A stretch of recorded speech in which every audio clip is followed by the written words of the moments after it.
we now turn to early modern philosophy, which is an era of philosophy that comes after, so you have the ancient Greek period, which involves, of course, the pre-Socratics, involves Plato, Aristotle, the other Hellenistic philosophers, and schools of philosophy like Stoicism, Pyrrhonian skepticism, like we looked at with Sextus Empiricus.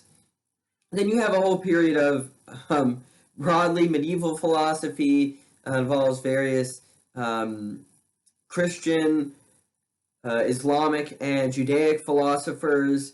And then you have about the Renaissance, where there's kind of a rediscovery of the Hellenistic texts, the Stoics, the Epicureans, and the Skeptics, where basically they had been lost, and it was only through contact with the Islamic world, which had preserved much of ancient Greek philosophic texts, that then these new schools are, after the dominance of Plato and Aristotle throughout the medieval period, these new schools are reintroduced. And a lot of people, especially someone like Michel de Montaigne, really becomes interested in like Pyrrhonian skepticism.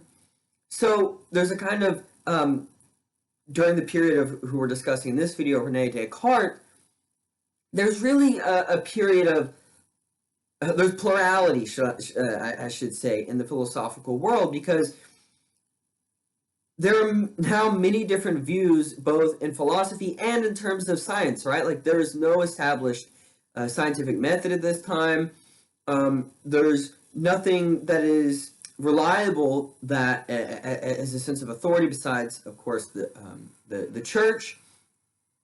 Although, of course, that even is breaking down with the Protestant Reformation, right? So you're seeing then in this world a whole broad range of opinions, and in one way, the philosopher Rene Descartes, who was born in France and actually died in Sweden, he attempts to address this kind of philosophical pluralism with these many different theories, and especially when skepticism is becoming popular again, and when there is no reliable scientific method. There is nothing that has indubitably proven that science can tell us true things about the external world. So Descartes sets out to prove that we actually can know things about the external world. He sets out to prove that, or to demonstrate that there can be a foundation for science itself. Something that skeptics can't reject, something that other philosophical schools have to recognize, right? So we can finally, it's all fine and well, you have all your different beliefs and everything, right? But we need something that tells us, that's like our rock, we can rely on, and that tells us about the world, that can then therefore guide us and actually bring about progress in the world. Now, Descartes is known as the father of modern philosophy. He really begins what we could call the modernist project, that of foundationalism, which would be just the attempt to provide some foundation for all our beliefs where they're not in need of any further support. Descartes is also the father of rationalism. And rationalism is the epistemological theory that fundamental things about the world are known through reason or the mind alone. Right? It's not our senses that tell us these fundamental truths about the world, it's the mind. So Descartes is going to proceed then in what we're looking at, the Meditations on First Philosophy, by studying being, right? If you remember with Aristotle, first philosophy is the study of being, and this is seen in this, his physics and his metaphysics, or what we call ontology and metaphysics. Now, there are other rationalists who do come after Descartes. I will talk more about them later once we look at the legacy of Descartes' philosophy and his project, his philosophical project to provide a foundation for the sciences. But it's important to understand here that what Descartes is seeking to do is, again, argue against the skeptics, show the skeptics are wrong, And so in one way, right, like combat a really popular philosophical school, and on the other hand, provide a foundation for science such that society can progress. Now, specifically, even though Descartes is the father of modern philosophy, which begins, just after the Renaissance with him and up until our present day, you could break that up into a period known as early modern philosophy, where specifically then within that, right, Descartes is situated, and that runs roughly from, like the 1630s, 1620s to really about 1800, the turn of the 19th century, with Immanuel Kant, because Kant, in a way, he synthesizes the rationalists and empiricists, and he ends kind of or completes the early modern project in philosophy.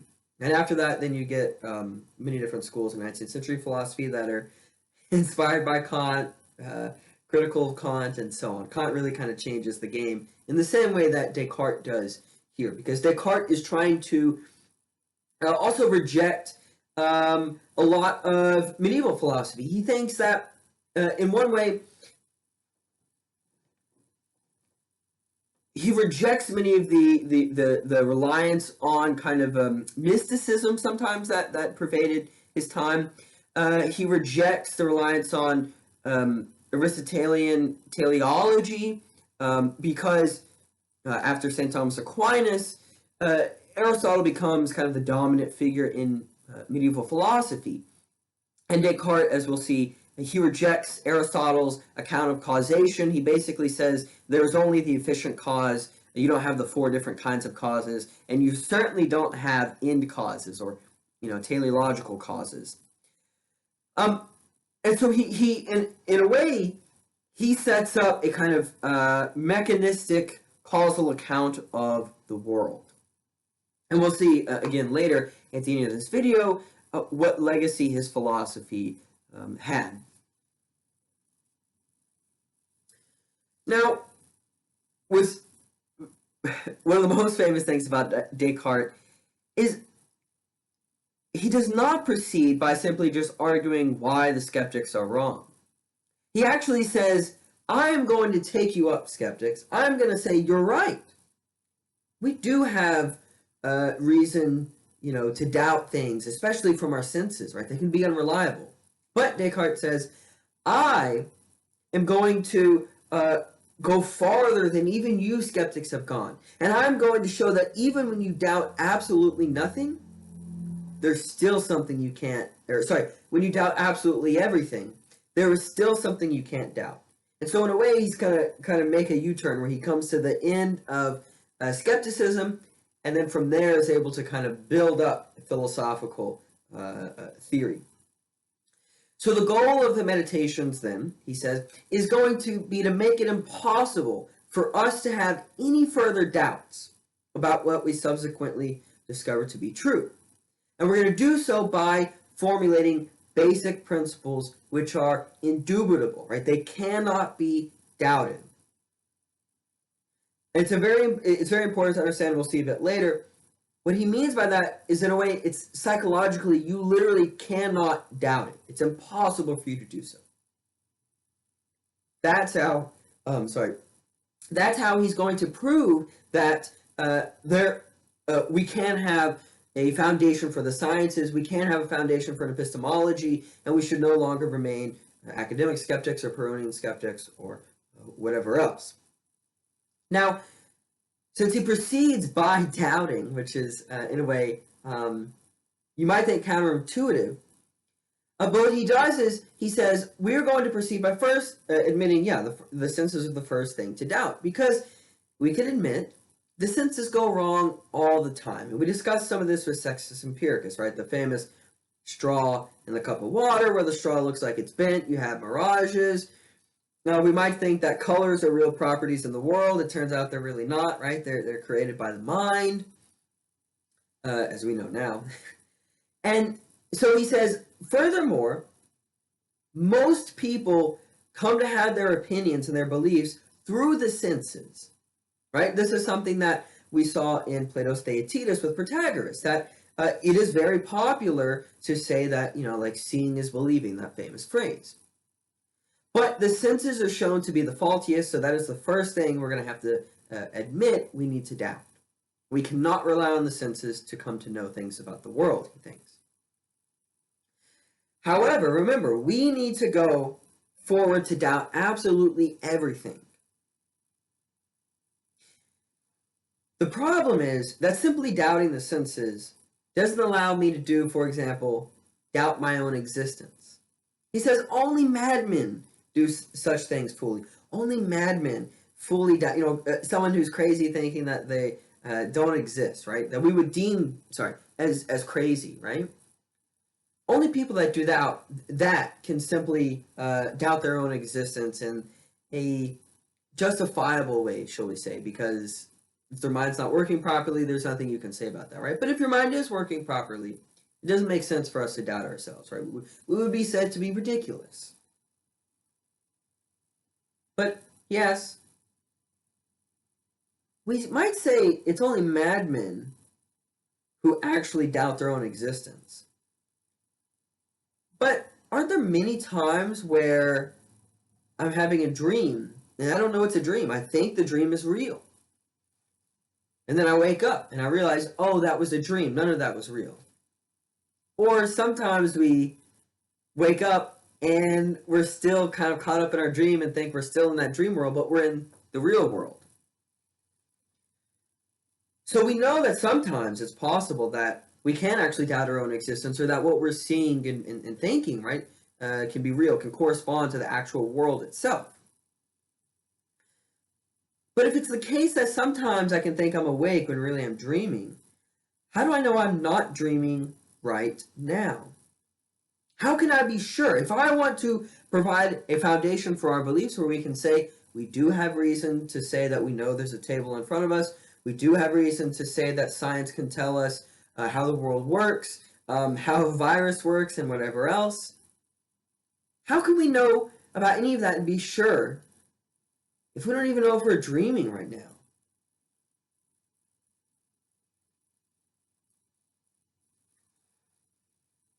What he says is that what we need to think is that, to make a distinction here, in dreams, these are like representations. They're like paintings of things more real. So what we need to look for then are the real things of which dreams are representations of. And in this way we can admit there are representations, there are faulty accounts of the actual true world. And we need to figure out what are the real things. Similar to Plato's allegory of the cave, right? You have the shadows on the wall. We need to look for the real things that cause, right, that make possible those shadows on the wall. Okay. So we can look at this picture of this really amazing architectural feat, this building. We can look at this not as simply just a picture, right, and ask, how do we know it's real? Because it's a picture, it could have been made up, right? Just the actual building itself, okay? In taking this as an example, ask yourself, in thinking about what makes this building possible, what is more real than not about this building? Is it the color of the building? Is it the steel? Is it the glass? Is it the air that rushes around the building? Is it the people in the building? Is it the electrical wiring that runs through the building? Notice that all of those things that I just listed are secondary things. Because glass itself does not make possible glass. Steel itself does not make possible steel. And it's not even the steel itself that makes possible the structure of the building to remain upright, right, and not collapse. Descartes says, only, we don't quite know yet, only fundamental things are those which are more real, right? Those which are the kind of basic building blocks for everything else that make possible steel to exist, for steel to hold up structures of immense weight. So what he says then is that means composite things, because remember, we're trying to figure out how we can doubt everything, even further than the skeptics. He says composite things, those made up of many different things, those are things that can be doubted. Why? Because we don't yet know the most fundamental, universal things. So composite things would be anything that's corporeal, it's physical. And of the disciplines then, right, because we want to know, how can we know things about the world? We want to know, well, what disciplines can tell us real things about the world? It's not physics, it's not astronomy, it's not medicine, it's not other disciplines like that, at least not yet. Now, ultimately, he wants to prove physics, astronomy, medicine, that those can tell us true things about the world. But they're not where we can start, because we haven't yet proved why it is those things can tell us, those disciplines can tell us true things about the world. Only fundamental things, those of mental qualities, those are the things that cannot be doubted if we are to find a foundation. And these are disciplines like arithmetic, so simple math, geometry, and anything else of that kind, because what makes up physics? Math. What makes up astronomy? Geometry and math. And he says, even in a dream, right? How we can know that, mathematics, simple mathematics, are fundamental and can't be doubted, is that even in a dream, 2 plus 2 equals 4, and it does not equal any other number.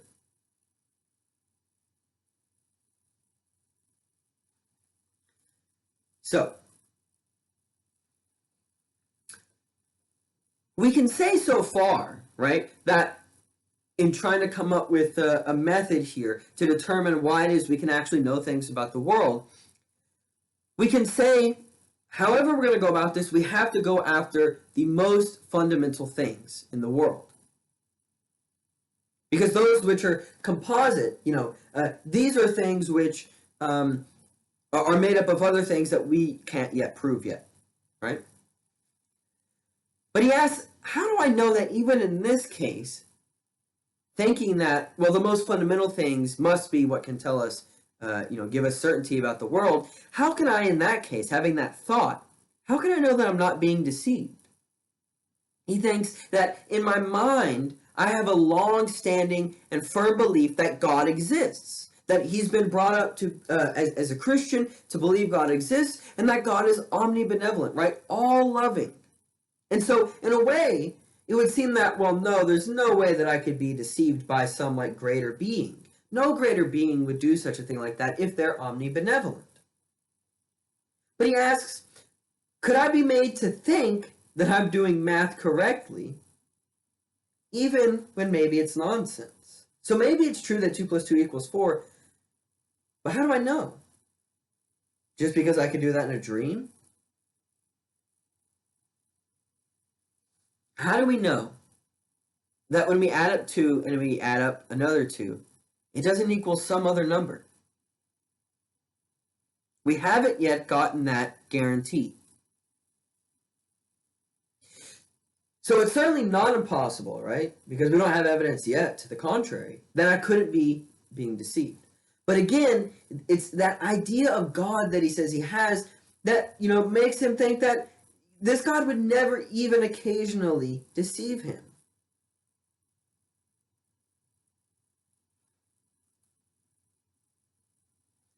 So this leads him then to say, we need to posit that there is this malicious, evil demon. When every time we have a thought where we think something is true about the world, that's just something being put in my mind. And I don't know whether it's an illusion or it's based on something real. So notice what we began with was saying, yeah, the senses fail us, of course. So the senses, therefore, are not reliable. That's the first level of doubt we encountered. The second level of doubt was doubting the external world altogether, because how do I know I'm not dreaming right now? All this could be a dream. I'm looking around this room. This could all be a dream. This could be an illusion. But then Descartes goes one step further, and this completes what has become known as the Cartesian doubt or the radical doubt. And this is doubting absolutely everything, the senses, the external world, and my own existence. He says, if I'm going to prove the skeptics wrong, I need to go even further than them and doubt my own existence. And if I can do that and show that there's actually one thing that we can't doubt at all, it's impossible, psychologically impossible, the skeptics will be wrong. So notice he's kind of taken a method that I want to read from here in the actual meditations and the objections and replies, where he likens what he's doing to kind of emptying a basket of apples, because he says, the problem is, I have all these ideas that have been, I've learned throughout my entire life. Maybe I was taught these things, maybe I just picked them up, whatever, right? I have all these different beliefs about the world. But how do I know which of them is true and which isn't? Because some of my beliefs could be false, and yet those could be kind of building blocks for some of the other beliefs that I think are true. So how do I know which beliefs are false and which are true? So he says, here I shall employ an everyday example to explain to my critic the rationale for my procedure, the one who thinks he actually can't reject all of his previous beliefs. And he says, so as to prevent him, his critic, from misunderstanding it or having the gall to pretend he does not understand it in the future. Suppose he had a basket full of apples, and being worried that some of the apples were rotten, wanted to take out the rotten ones to prevent the rot from spreading.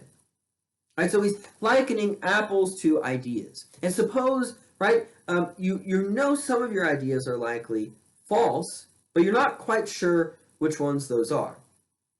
You need to get rid of them, he says. In the same way that if you have a basket full of apples, you want to get rid of the rotten ones so they don't spread and rot the other apples as well in the basket. So what's the best way to go about doing this? He asks, how would he proceed?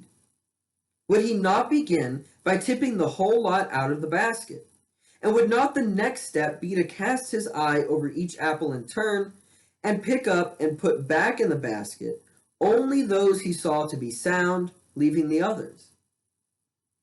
In just the same way, those who have never philosophized correctly have various opinions in their minds, which they have begun to store up since childhood, and which they therefore have reason to believe may, in many cases, be false.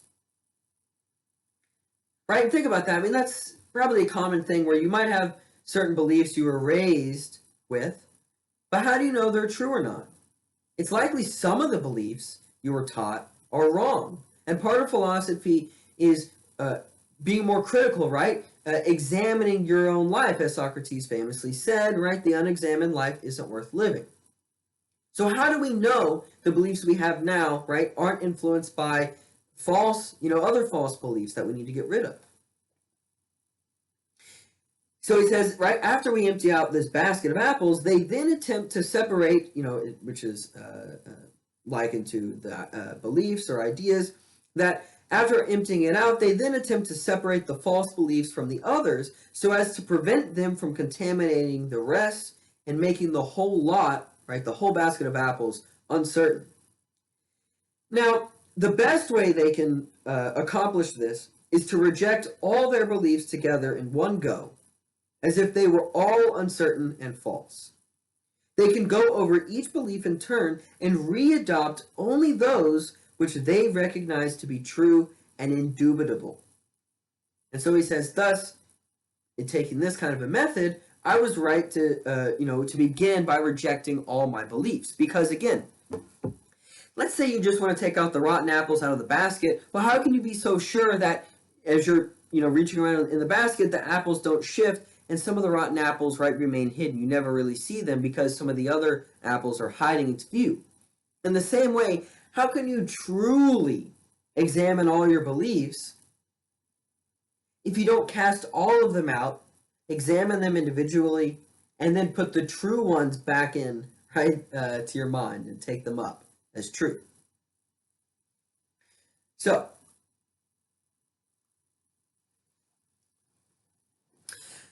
How do we proceed? We need to search for what is he calls an Archimedean point, the one firm and immovable point in order to shift the entire earth. That foundation which cannot be doubted. So he wants to use freedom of the mind, right, to find the limits of itself. So what phenomena belong to the mind and what belong to the bodies in the material world? So what are the experiences I have when I look at the table? Is it the case that the color of the table is in my mind and it doesn't really exist in the external world, or does it actually exist in both? What about the extension of the table?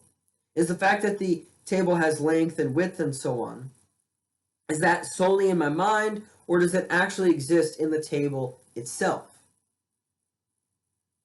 This is where he's going to begin. So he says, firstly, we have to understand that, I am bound up with a body and I have, all these different five senses. Yet, I've convinced myself that nothing is certain, he says. That there is nothing in the world, no bodies and no minds. So, does it follow that I, too, do not exist? Now, it's definitely certain that I have perceptions. At least I think I do, right? We're doubting this, right? I think I have perceptions. I see a computer in front of me. There's a window. I can see the sleeves on my shirt, the different colors, the texture. I can feel that. I have ideas. I have certain ideas that, in like 2 weeks' time, it's going to be March. I have other ideas, right, about, whether there's a God or not. I have, ideas about political ideologies, things like that. How do I know any of these correspond to the actual world and they're not just illusions? What if the malicious demon is putting it into my mind that I exist, just like the malicious demon might be putting it into my mind that there's actually colors on this shirt? So do I actually exist or not? This is where we come to the most famous argument by Rene Descartes. Cogito ergo sum, right? The Latin, I think, therefore I am. And this is where we find the first indubitable thing. The first thing that it is actually psychologically impossible to doubt.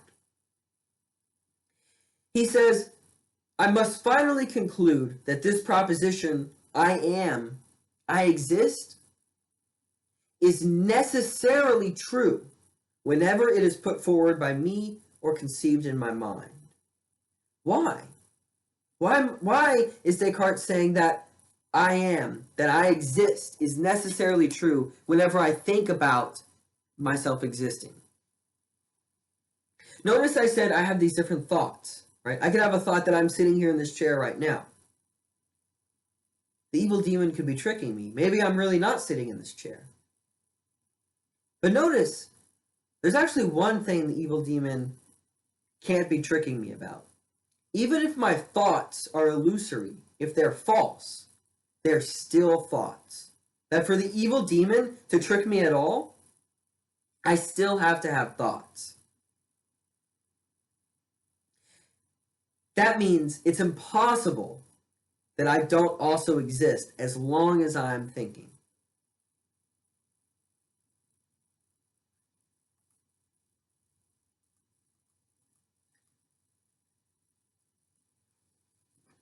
Now, the fact that I'm thinking doesn't quite allow us to say that science can tell us true things about the world. It doesn't quite allow us to say, I know that there's a table in front of me, and it's not just like a unicorn or something else, right? It's not an illusion by the senses, that if I look off in the distance and I see Theaetetus, that I know it's Theaetetus, right? We haven't quite got there yet. But what we are able to do is make a distinction.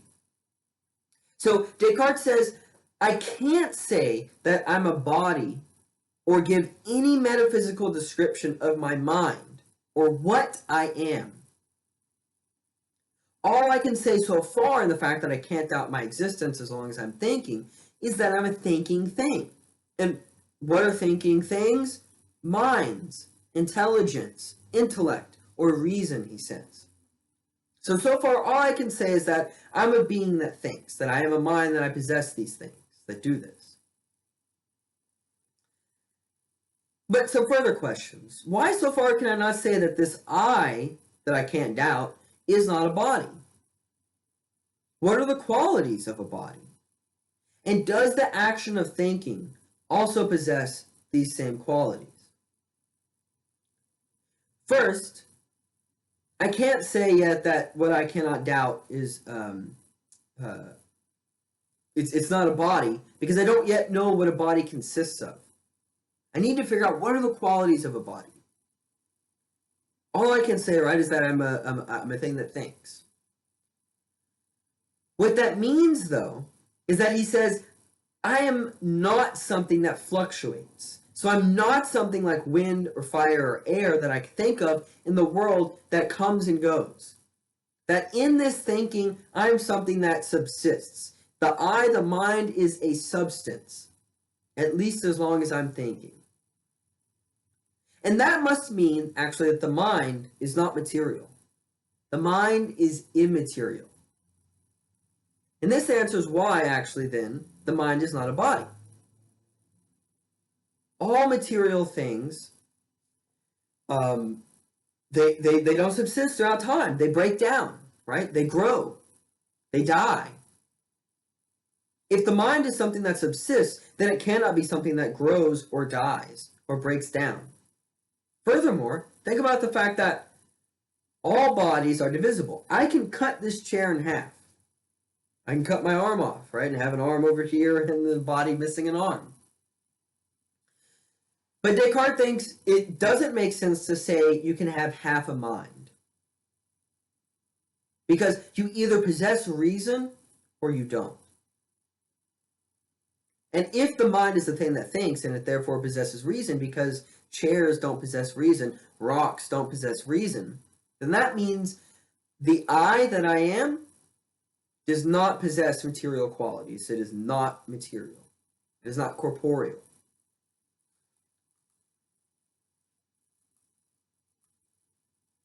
So this is where we come to the distinction then between mind and body. Famously, Descartes' dualism, the mind-body distinction, the split.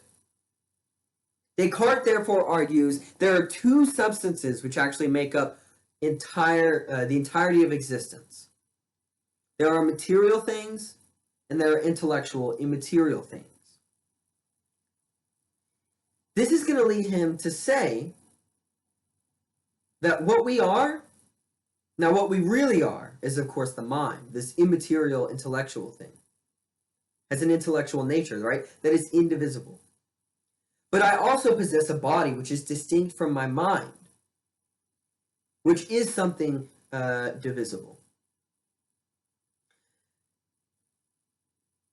What this allows us to do then is say, so far, because the mind is something intellectual, and that means it's fundamental in that, notice, it can't be, cut in half. It's in the same way that earlier we said we need to find out what are the most fundamental things and not composite things.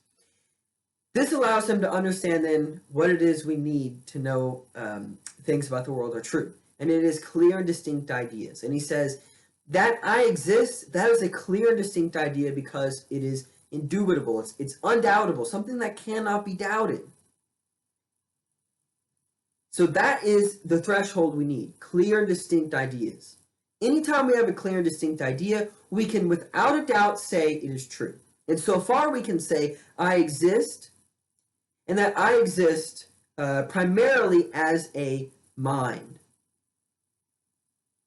Now, the thing is, though, he says, this is obviously very strange to say that the mind is the real me. That the body, it's just some flesh that, it grows, it dissolves, it can be cut up, and so on, right? Because he says, most people think that they perceive bodies in the world, physical things, as things they most distinctly understand.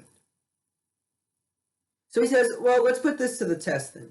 If this is the case that people think that it's the things they perceive in the world physically that are, they more distinctly understand, how can he be sure that he exists as a mental thing is a clear and distinct idea? And this is where we come to the wax example. So he says, let us take, for example, this piece of wax. It has just been taken from the honeycomb. It has not quite yet lost the taste of the honey. It retains some of the scent of the flowers from which it was gathered.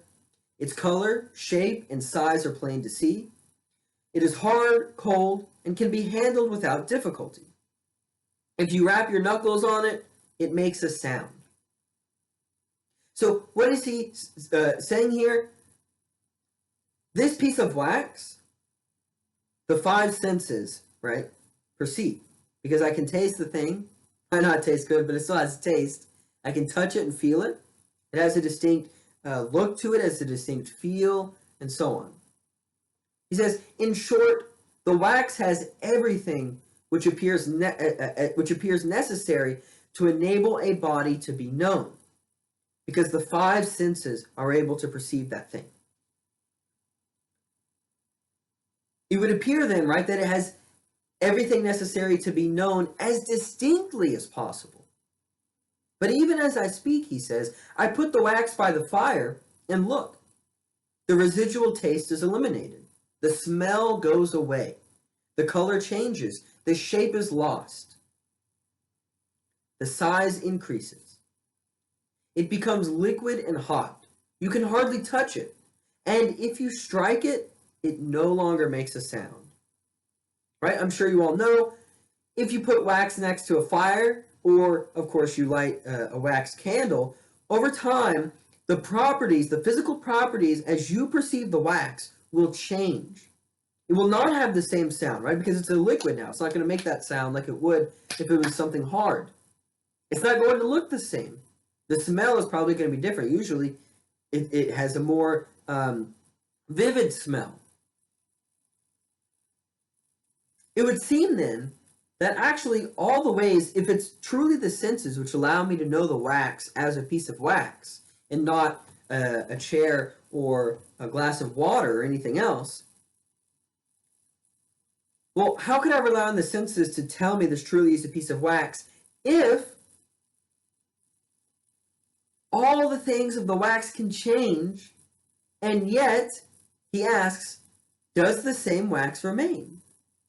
And he says it must be admitted that it does, that no one denies it. Even when that wax melts, it's the same piece of wax. No one thinks otherwise. So he asks, what was it in the wax that I understood with such distinctness? And this is where he says, evidently it was none of the features which I arrived at by means of the senses. For whatever came under taste, smell, sight, touch, or hearing has now altered, and yet the wax remains. If it were truly the senses which would allow me to know this is a piece of wax before me, then when the wax melts, the senses would have to tell me this is a different piece of wax, because all the properties of which I knew the wax beforehand are now different. And yet my mind is able to tell me that's the same piece of wax.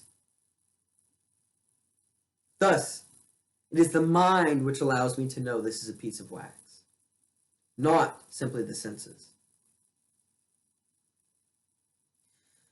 So the wax is perceived by the mind alone through what he says, the act of pure mental scrutiny.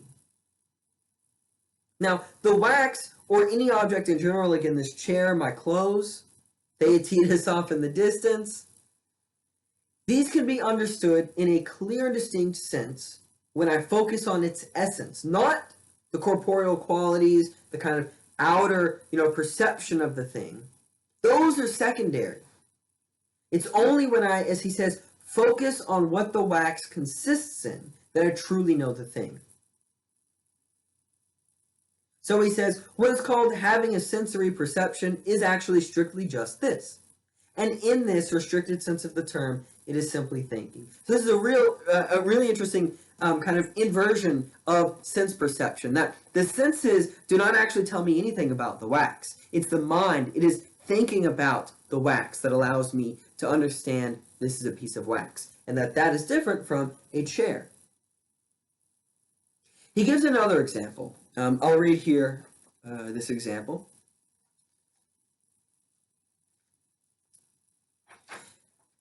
So he says, for although I am thinking about these matters within myself, silently and without speaking, nonetheless, the actual words bring me up short. And I am almost tricked by ordinary ways of talking. We say that we see the wax itself, if it is there before us, not that we judge it to be there from its color or shape. And this might lead me to conclude, without more ado, that knowledge of the wax comes from what the eye sees, and not from the scrutiny of the mind alone. But, here's the other example, then if I look out the window and I see men crossing the square outside in front of me, as I just happen to have done, I normally say that I see the men themselves, just as I say that I see the wax. Yet, do I see any more than hats and coats which could conceal automatons, these kind of robots? He says, I judge that they are men. And so something which I thought I was seeing with my eyes is in fact grasped solely by the faculty of judgment, which is in my mind. That we can, it's winter, people outside are going to be wearing coats and maybe hats or whatever, and it's likely if you're up high, like a third, fourth story or whatever, and you look down, you don't actually see the skin of any person out there. You're just seeing clothes walking around. And yet you never once think, oh, I'm seeing clothes walk down the street. He says, you judge these are human beings. When the senses don't allow you to see at all these are human beings. The senses are just going to strictly tell you these are articles of clothing. So what is it that allows you to know these are human beings? In the same way you know that piece of wax is the same piece of wax even though it melted. It's the mind through this act of judging, he says.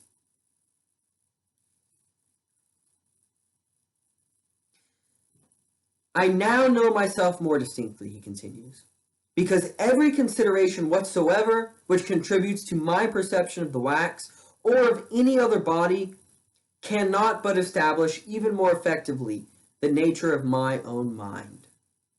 That the more I learn how it is I judge, and I don't simply rely on the senses as my source of knowledge, the more I learn about my true real self, the mind, and how the mind works. And yet, we're still left asking, how do I know what I perceive actually exists and does so as I perceive it? Again, we can know clearly and distinctly I exist, and I exist as a mind, as intellect. And I know that when it is I come to know things, I judge them, it's through the mind and not the senses. But how do I know that when I judge there's a table in front of me, it's actually there in front of me? How is it that when science does its experiments in the external world and it comes to give us conclusions about how, particles, how it is that eyesight allows me to see things in front of me? Again, how do I know this isn't deception? We actually haven't disproved that there is a malicious evil demon. Only that even if there is a malicious evil demon, I still exist, no matter what. And that I have thoughts. What do we need? We need to go back to Descartes' concept of God.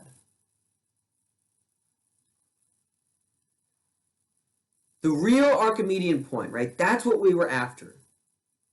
That one thing which is capable of moving the entire earth, reorienting ourselves, and guaranteeing, right, that we're kind of on the right track. What is the criteria then for knowing God? It's that the conception of him must be clear and distinct, because only ideas which are clear and distinct are those which are indubitable. So how does one prove the indubitable idea of the existence of God?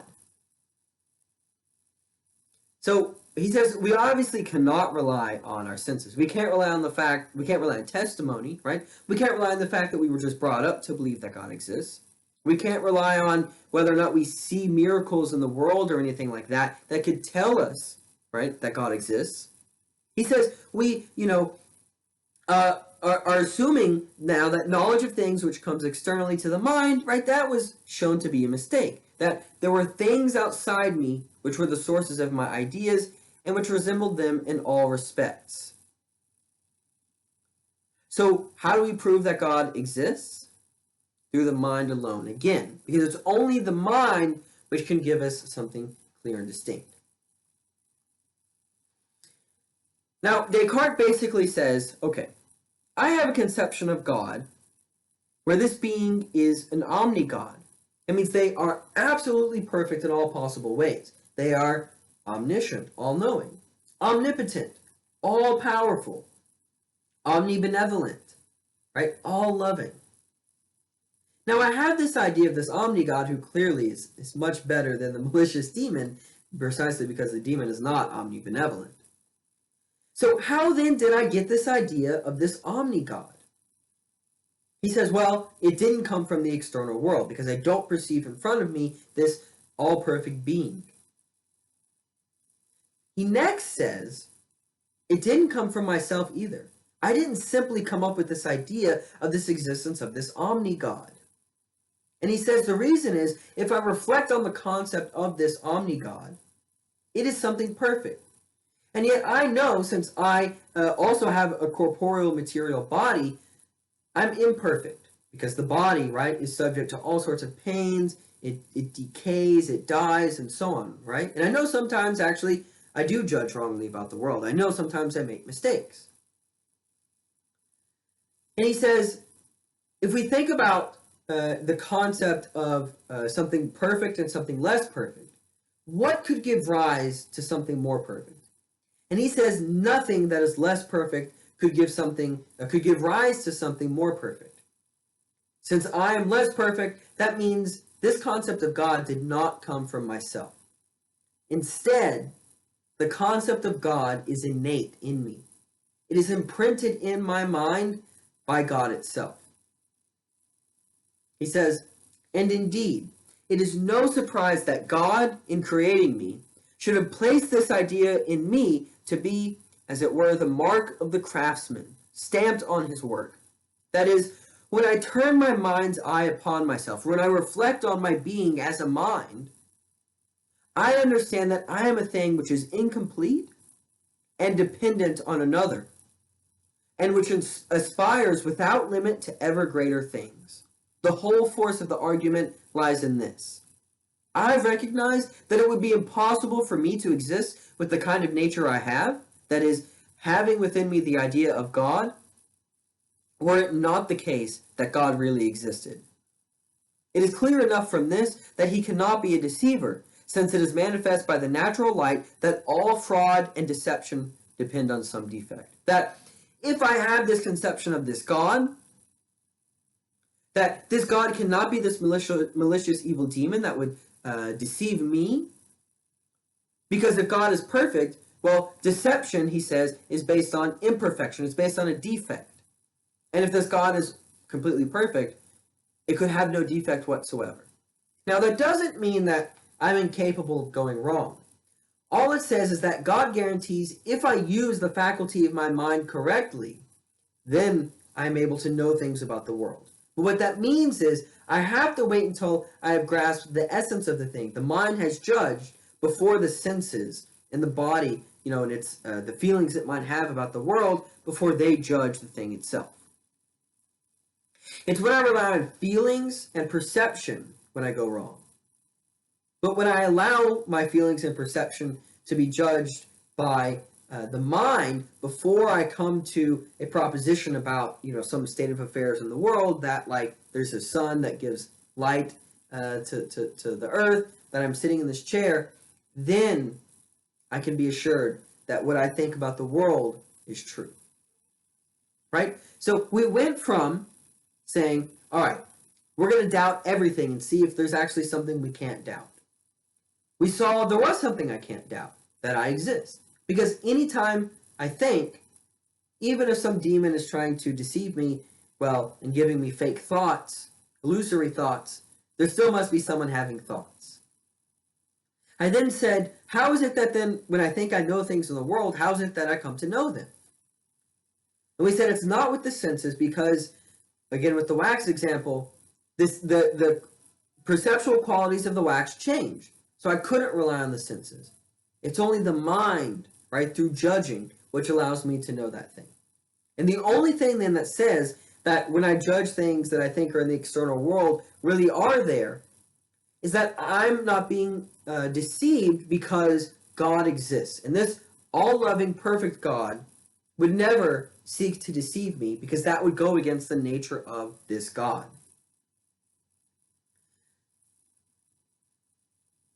So, okay. What is the legacy of Descartes? Well,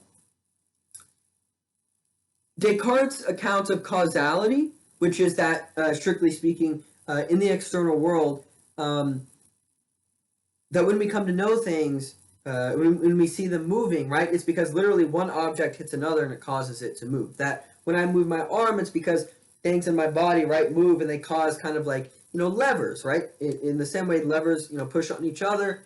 That's how the world works, in this kind of mechanistic way. Additionally, his method was deductive.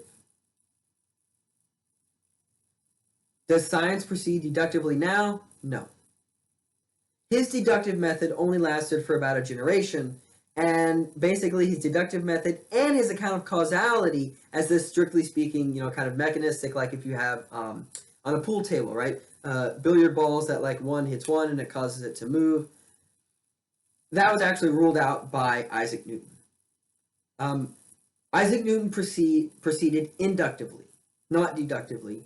And Isaac Newton showed, actually, there are kind of these like mysterious properties where things don't actually touch each other, like gravity.